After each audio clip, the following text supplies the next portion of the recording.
Team India head coach సంచలన నిర్ణయాలు ప్రస్తుతం భారత క్రికెట్లో హాట్ టాపిక్ గా మారాయి. టెస్ట్ ఫార్మాట్ లో కీలకమైన మూడో ప్లేస్ పై గంభీర్ ఆడుకుంటున్నట్టే కనిపిస్తోంది. ఈ ప్లేస్ లో మితిమీరిన ప్రయోగాలు చేస్తున్నాడు అంటూ పలువురు మాజీలు మండిపడుతున్నారు.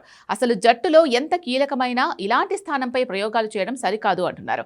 తాజాగా ఈ విమర్శలు మరింత ఎక్కువయ్యాయి. కోల్కతా టెస్ట్ లో సౌత్ ఆఫ్రికాపై మూడో ప్లేస్ లో వాషింగ్టన్ సుందర్ ను పంపించడమే దీనికి కారణం. సాయి సుదర్శన్ లాంటి బ్యాటర్ ను తప్పించి సుందర్ ను ఆ ప్లేస్ లో ఆడించడంపై తీవ్ర చర్చకు దారితీసింది. తాజాగా టీమిండియా మేనేజ్మెంట్ పై మాజీ క్రికెటర్ ఆకాష్ చోప్రా విమర్శలు గుప్పించాడు. జట్టులో ప్రయోగాలు చేయడం ఆపరా అని ప్రశ్నించాడు. బ్యాటర్లతో మ్యూజికల్ చైర్ ఆడడం సరికాదని అభిప్రాయపడ్డాడు. 2 టెస్టుల సిరీస్లో భాగంగా కోల్కతా వేదికగా జరుగుతున్న తొలి మ్యాచ్లో టీమిండియా 4 స్పిన్నర్లతో బరిలోకి దిగింది. స్పెషలిస్ట్ బ్యాటర్ సాయి సుదర్శన్ స్థానంలో స్పిన్ ఆల్రౌండర్ అయిన వాషింగ్టన్ సుందర్ను తీసుకుంది. అయితే ఈ నిర్ణయాన్ని ఆకాష్ చోప్రా తప్పుపట్టాడు.